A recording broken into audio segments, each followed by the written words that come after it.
Mesdames, Messieurs, bonsoir et merci de me recevoir chez vous. Voici les titres de cette édition en Guinée. Le certificat d'études élémentaires session 2025 a été officiellement lancé hier jeudi 12 juin 2025. Le ministre Jean-Paul Seydi, au lancement des épreuves, a insisté sur la responsabilité et le professionnalisme pour une évaluation réussie. En Chine, la Guinée participe au forum sur la construction et le financement des infrastructures. Le ministre des Travaux publics met l'occasion à profit pour un renforcement du partenariat avec les entreprises chinoises. Protection de l'environnement, une exposition photo sur la pollution des océans au Centre culturel franco-guinéen. L'événement vise à conscientiser la population sur les méfaits de cette pratique. C'est tout pour les titres. Une fois encore, bonsoir et bienvenue dans ce journal. Démarrage sur toute l'étendue du territoire national du certificat du fin d'études élémentaires. Plus de 300 000 candidats font les épreuves placées cette année sur le sceau de la responsabilité et de la conscience professionnelle. Le ministre de l'Enseignement préuniversitaire, au lancement des épreuves, a rassuré les candidats et encouragé également tous les acteurs impliqués dans l'organisation. Reportage Abdul Aziz Baldé. C'est ici à Conakry, précisément à Kaloum, que le ministre de l'Enseignement préuniversitaire a choisi pour le lancement du certificat de fin d'études élémentaires. À l'école primaire de Tombo 1, autorité administrative et éducative sensibilise les élèves avant la montée de couleurs. Après l'hymne national, le ministre Jean-Paul Seydi s'adresse aux candidats et aux surveillants. Faites en sorte que les encadreurs qui sont ici aient du respect pour vous et de l'admiration pour vous, par votre politesse. Un élève poli est un élève qui réussit. Un élève correct est un élève qui réussit. Faites en sorte que ceux qui ont travaillé, ceux qui ont été constants à l'école, soient ceux qui réussissent. Je vous souhaite du courage. Ici, dans ce centre, ils sont au total 376 candidats, dont 164 filles, à affronter la première épreuve du CE. Les responsables locaux rassurent et promettent un examen apaisé. Nous accompagnons les autorités parce que c'est l'intérêt supérieur de la commune. Nous accompagnons les enfants pour les réussites. Ça pourrait demander aux parents de faire la même chose que nous. Ils se réveillent et faire quelque chose pour le pays là, on le fait pour soi-même. Moi je leur assure qu'il y a beaucoup d'avenir et c'est ce que je souhaite. Et je le souhaite qu'il n'y a pas de faute. Nous serons très rigoureux, comme toujours, pour que les plus militants passent en classe supérieure. Neve pile, le ministre ouvre l'enveloppe contenant l'épreuve de rédaction sous le sceau de la responsabilité et de la conscience professionnelle. Mon objectif à terme, c'est que chacun organise les examens qui sont de son ressort. Que la commune organise l'entrée en septième, que la région organise le DEPC et que la nation organise, que l'État organise le baccalauréat. C'est ce qui est prévu par le texte, c'est ce qui est prévu par le règlement et on peut y arriver. La principale question était comment prévenir des maladies contagieuses. Il faut respecter l'hygiène, se vacciner principalement contre les maladies contagieuses comme la rougeole, le tétanos. Je peux être lauréat mais pas sûrement première de la République. Après le lancement de la première épreuve, le ministre et sa suite ont sillonné plusieurs centres dans les différentes communes de Conakry. Objectif, s'assurer des dispositifs mis en place, y compris l'aspect sanitaire et sécuritaire. Pour cette année, ils sont au total 313 283 candidats à passer le CE sur l'ensemble du territoire national, répartis dans 1497 centres. À Conakry, la première journée des examens au compte du certificat de fin d'études primaires s'est déroulée dans les conditions souhaitables. Dans les différentes communes de la capitale, les autorités à tous les niveaux étaient mobilisées pour la réussite de ces évaluations. Les échos dans la capitale avec Moussa Bangoura. Comme partout dans le pays, à Conakry, les élèves candidats au compte du certificat de fin d'études primaires se retrouvent dans les différents centres d'examen de la capitale. Autorités locales, superviseurs, délégués scolaires et surveillants sont tous mobilisés pour un examen sans fausse note. Nous avons lancé le sujet avec le plus grand respect, tout en respectant les dispositions prises par le département. Le ministre a insisté au centre de responsabilité de tous les acteurs impliqués pour que chacun fasse ce qu'il doit faire. Ce que je vais conseiller dans les différents centres, c'est ne pas porter le téléphone puisque ça peut porter préjudice à tout ce qu'on a établi comme effort et compromis. Avec un total de 175 centres d'examen, cette année, ces candidats sont au nombre de 73 841, dont 38 596 filles pour l'enseignement général, y compris le franco-arabe pour la ville de Conakry. C'est par l'épreuve de rédaction que ces évaluations ont débuté. En tant qu'élève de 6e, le sujet, tout ce qui viendra forcément avec quelque chose. Du coup, ce qui est au tableau, je ne dirais pas que je ne peux pas le faire, mais je fais quelque chose. Ça s'est bien passé, la première épreuve est terminée. Nous sommes à la fin de la deuxième épreuve ici. Pour la journée d'aujourd'hui, nous avons 3 épreuves à faire. Partout, des conseils ont été prodigués aux candidats. À l'ère de la refondation, seul le mérite sera célébré. Éviter la fraude, je leur ai dit d'être aussi serein, de ne pas se mettre sous l'effet de la peur. Bonne chance. C'est vrai, il ne faut pas toujours s'asseoir et compter sur la chance, mais les préparatifs effectués par les uns et les autres, bien entendu, avec l'accompagnement de tout le système, permettra de tirer les leçons. Pour cette première journée, aucune irrégularité n'est signalée. Tout se passe dans la sérénité, comme souhaité par les autorités en charge du système éducatif guinéen. Dans les régions de l'intérieur, les autorités étaient également mobilisées. Cet examen a été marqué par le rappel des consignes, ceci pour éviter les dysfonctionnements. Le tour d'horizon dans l'arrière-pays avec Lancé Kamisoko. Comme à l'accoutumée, le certificat d'études élémentaires ouvre le bal des examens nationaux session 2025 en République de Guinée. Dans la capitale forestière Zérékoré, l'établissement historique Mamadou Konaté accueille le cérémonial de lancement des épreuves en présence du ministre Félix Lama. On ne vous donnera que des sujets que vous avez déjà traités en classe. C'est pourquoi il faut que vous soyez tranquille. Vous ne devez pas être effrayé par ces épreuves. Vous ne devez pas être effrayé par les examens. Pour garantir un bon déroulement des examens nationaux, toutes les dispositions nécessaires sont prises, rassurent les autorités éducatives de la région. Au niveau de la région, pour l'examen d'entrée en 7e année, nous avons globalement 40 916 candidats, dont 17 377 filles, répartis dans 158 centres. Et ces candidats vont occuper 1366 salles. Dans les préfectures de Massanta et de Lola, la même sérénité se dégage dans l'organisation des différents examens nationaux de cette année. C'est une marque de satisfaction, de confiance totale. Et on prie que ça se passe comme ça dans tous les centres, dans toutes les préfectures. Et nous comptons entièrement sur vous, parce que là, il faut savoir que nous sommes des candidats moraux. Aujourd'hui, tout est calme, les enfants sont en confiance. Comme le ministre l'a dit, on va dédramatiser et se dédramatiser.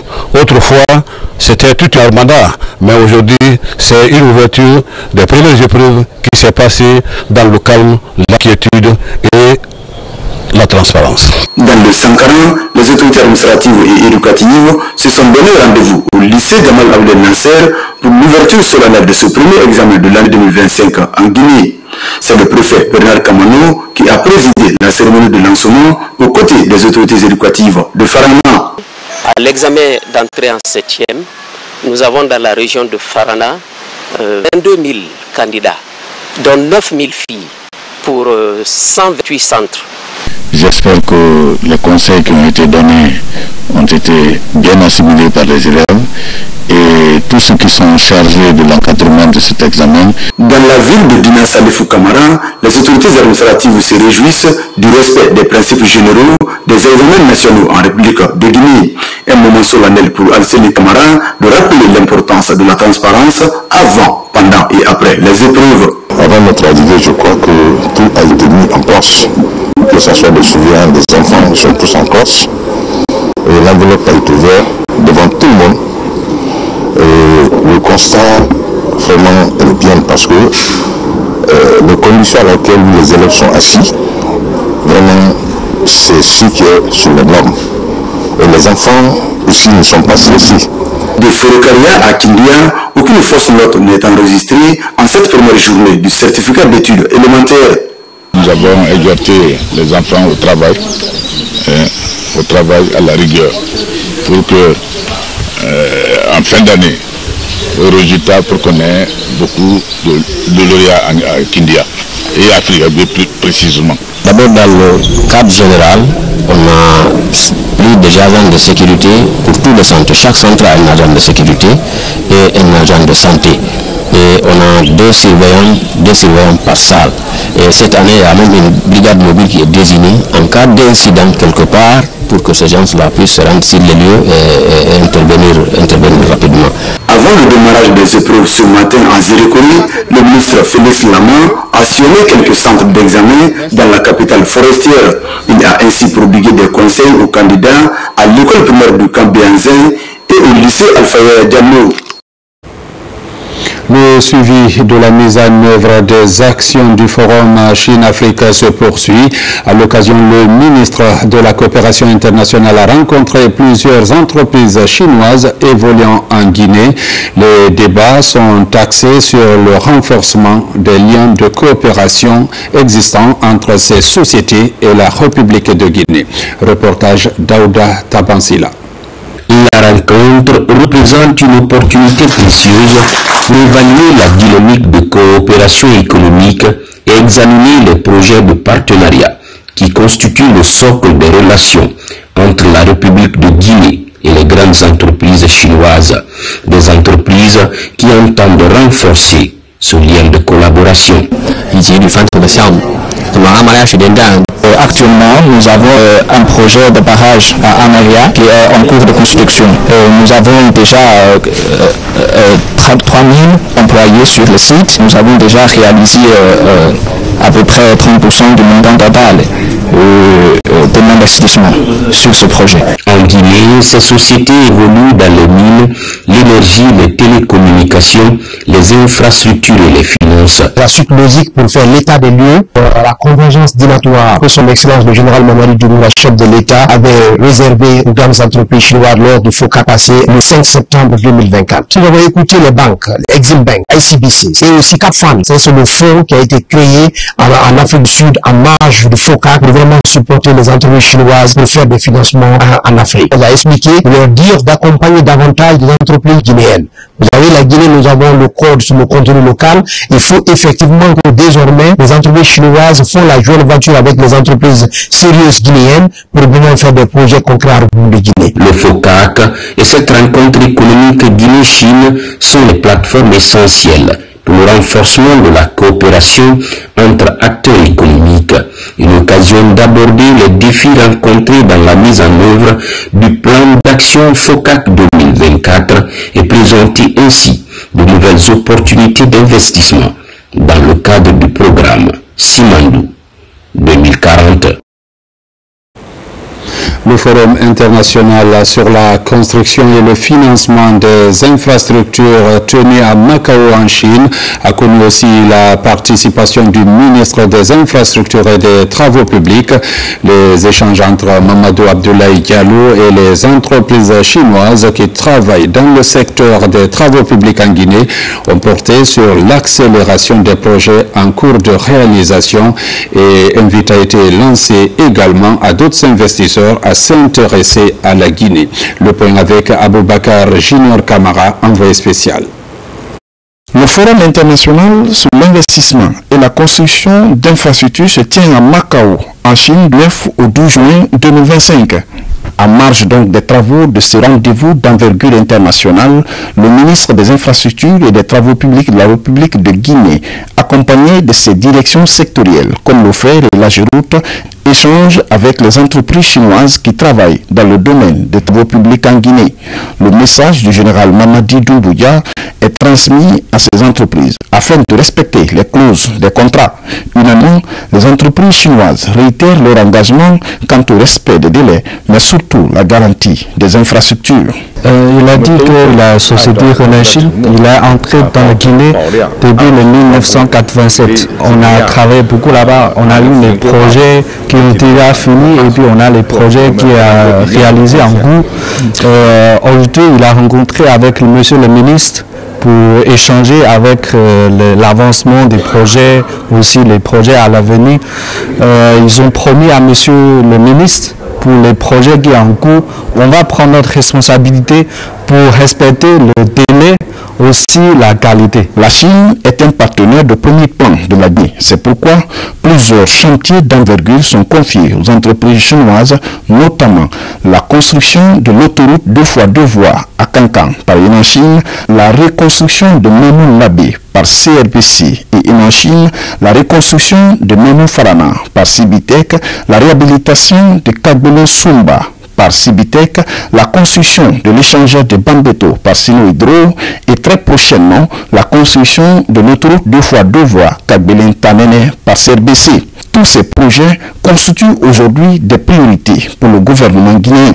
La Chine est un partenaire stratégique dans la construction et la modernisation de nos infrastructures. C'était donc naturel que la Guinée envoie une délégation pour faire le point sur le portefeuille de ces projets qui sont en cours, et ça a permis de rencontrer la plupart de nos partenaires chinois, mais surtout de rencontrer les grands décideurs pour être sûr que non seulement on est dans la bonne dynamique de coopération, qu'on respectera les délais impartis et surtout qu'on verra à la qualité. Donc je sors satisfait de ces rencontres bilatérales avec la plupart de nos partenaires, et l'engagement est pris au niveau de la plupart de leurs sièges ici en Chine, de renforcer les équipes en Guinée en termes de moyens, de ressources, mais également d'accélérer la cadence pour la plupart de ces projets. Le ministre Mahamadou Abdoulaye Diallo poursuit donc sa série de rencontres avec les présidents directeurs généraux de toutes ces entreprises chinoises qui travaillent en Guinée pour redynamiser la coopération dans le respect mutuel et dans un esprit gagnant-gagnant. À Genève vient de se tenir une table ronde axée sur l'identification de mécanismes de financement innovants. Les ministres de l'Éducation de plusieurs pays ont pris part à cette rencontre co-présidée par le gouvernement suisse et le Bureau des Nations Unies pour la réduction des risques et catastrophes. Reportage Safia Toukonde. Chaque enfant a le droit d'apprendre et de s'épanouir dans des environnements sûrs et inclusifs. Pourtant, des milliers d'enfants dans le monde sont confrontés quotidiennement aux risques liés aux catastrophes et aux impacts croissants du changement climatique. Cette table ronde ministérielle de la plateforme mondiale 2025 rassemble les ministres et des représentants de haut niveau pour relever le défi urgent et défendre le programme des écoles sûres comme priorité clé pour la réduction des risques et l'adaptation au climat. Nous, acteurs de la société civile, on travaille en étroite collaboration avec les ministères, et ces ministères, ce sont les gouvernements qui doivent être en charge de cela, qui ont la capacité, qui ont le mandat et les ressources pour faire en sorte que les systèmes d'éducation soient plus sûrs. Donc cette conférence ministérielle est très importante. Elle est très importante aussi pour partager les bonnes pratiques. Cette session offre une plateforme pour partager des expériences, présenter des politiques réussies et promouvoir des solutions évolutives pour sauvegarder les infrastructures éducatives, assurer la continuité de l'apprentissage et intégrer la réduction des risques dans les systèmes éducatifs. Co-présidée par le gouvernement suisse et l'UNDRR, la table ronde encouragera les engagements prospectifs et les actions pratiques pour renforcer la résilience des secteurs éducatifs dans le monde entier. Quand on parle de l'impact des catastrophes, il ne faut pas oublier que les premiers à être touchés, ce sont les enfants. Ils sont aussi les plus vulnérables s'ils ne sont pas équipés. Donc quand on veut que tous les enfants soient à l'école, mais il faut que l'école soit sûre. On ne peut pas avoir des enfants qui vont dans des écoles avec le risque que le toit leur tombe sur la tête. Et nous sommes très satisfaits qu'il y ait eu une rencontre des ministres au sujet des écoles plus sûres. En organisant cette table ronde ministérielle, ils partagent ainsi les expériences et les meilleures pratiques en matière de protection des écoles et système éducatif contre les catastrophes et les risques climatiques, mais aussi promouvoir les engagements politiques et financiers en faveur d'infrastructures éducatives et un environnement d'apprentissage sûr. Comment renforcer le partenariat entre les différentes parties intervenant dans la gestion du projet Moyen Bafing? Le thème était récemment en discussion à Mamou, initié par le ministère de l'Environnement à travers l'Office guinéen des parcs et réserves. Le but est d'améliorer les conditions de vie des populations riveraines. Reportage Mamadou Patebaldé, correspondant de la région. Le ministère de l'Environnement et du Développement durable, à travers l'Office guinéen des parcs nationaux et réserves de faune, multiplie les efforts pour assurer une gestion efficace du parc national du Moyen Bafing.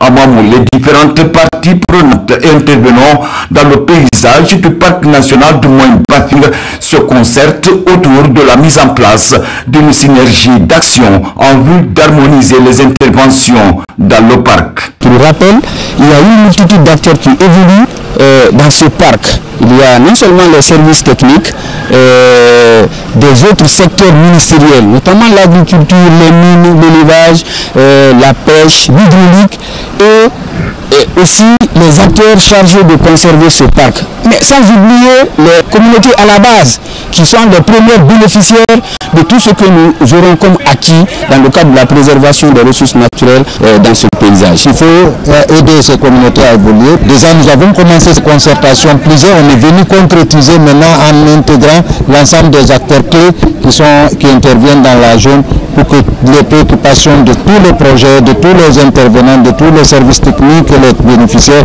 soient pris en compte dans ce cadre de concertation.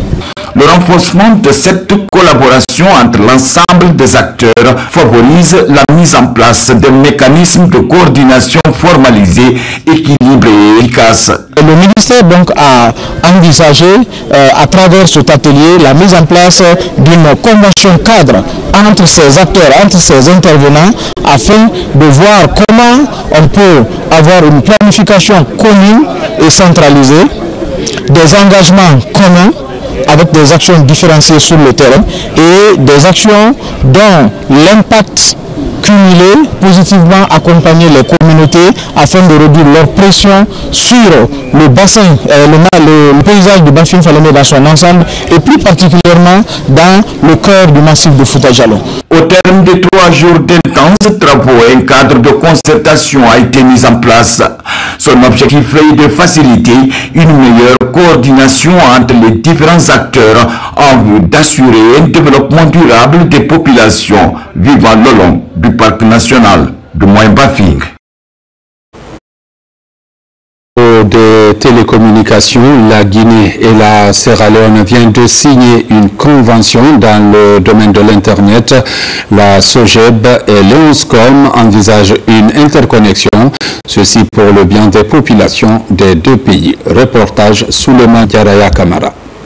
Dans un contexte où le numérique s'impose comme un pilier essentiel du développement économique, la Sierra Leone et la Guinée franchissent une étape historique avec la signature de la convention d'interconnexion de backbone entre les opérateurs publics, l'ENCOM de la Sierra Leone et SOGEB de la Guinée. Cet événement marque une avancée majeure dans la concrétisation de l'accord cadre de partenariat numérique concluant entre les deux pays en novembre 2024. Ce contrat d'interconnexion illustre bien entendu la vision du CNRD sous, n'est-ce pas, le leadership n'est-ce pas, du général d'armée Mamadi Doumbouya, qui a bien voulu faire du numérique un levier du développement socio-économique de la Guinée. Et pour que ce soit une réalité, il a fallu tout d'abord qu'on fasse du numérique un des piliers de vision ciment de 2040, mais il a fallu aussi que nous développions des initiatives sous-régionales et internationales en matière de télécommunications. En mutualisant leurs infrastructures numériques, la Sierra Leone et la Guinée démontrent une volonté commune d'accélérer l'innovation. Cette initiative ouvre également la voie à une meilleure connectivité rurale, réduisant ainsi la facture numérique et favoriser l'inclusion socio-économique. Vous savez, le troisième pilier du projet Simandou, c'est de développer les infrastructures et le transport. Et dans ce cadre, il a été instruit de faire des actions qui vont dans le sens de unifier nos pays limitrophes avec la Guinée et de faciliter les échanges dans le cadre communautaire, de donner la voix et tout ce qui peut permettre à nos pays de mieux s'intégrer.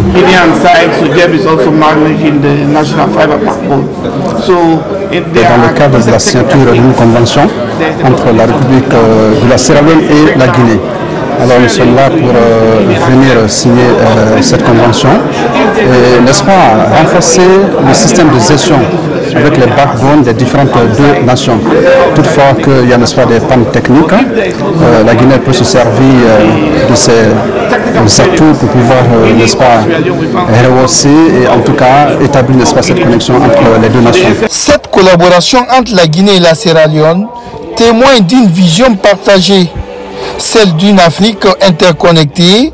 Cette interconnexion pourrait servir de modèle pour d'autres pays de la CEDEAO, illustrant la faisabilité d'un marché numérique ouest-africain intégré. De la préfecture de Dinguira et la sous-préfecture de Mbone bénéficient d'une ambulance. C'est dans le cadre de l'amélioration de la prise en charge des patients dans cette localité. La remise a connu la présence du conseiller personnel du chef de l'État. Reportage à Robert Siditolno. Les populations du district de Mbone dans la sous-préfecture de Banora, préfecture de Dingaï, auront attendu 35 ans après l'inauguration du centre de santé du village pour bénéficier enfin d'une ambulance flambant neuve. L'attente, on peut le dire, n'aura été vaine car c'est une ambulance médicalisée entièrement équipée qu'on vient de mettre à la disposition des braves populations de cette localité. L'obtention de ces bijoux a été rendue possible grâce à l'implication d'un fils du terroir. Fils Amadou Guissé, qui est le PDG de la société Socos, après avoir visionné une vidéo où on transportait des malades des communautés, de la communauté vers le centre hospitalier de Dingaï, soit par moto, soit par hamac. Ce geste s'inscrit dans la politique de responsabilité sociétale de l'entreprise. En recevant ces dons, les bénéficiaires promettent d'en faire bon usage. Déjà, un comité de gestion est mis sur pied pour un entretien pérenne de ces bijoux. Lançons un appel très solennel aux usagers de cette ambulance des deux sous-préfectures, la sous-préfecture de Banora et celle de Diatéféré, qui utiliseront forcément cette ambulance, de l'utiliser en bon escient. Cette ambulance est un bien commun et un bijou très précieux. Elle doit être protégée, bien entretenue, utilisée à bon escient de manière transparente. C'est un ensemble avec un esprit de responsabilité partagée que nous pourrons garantir la durabilité de cet investissement.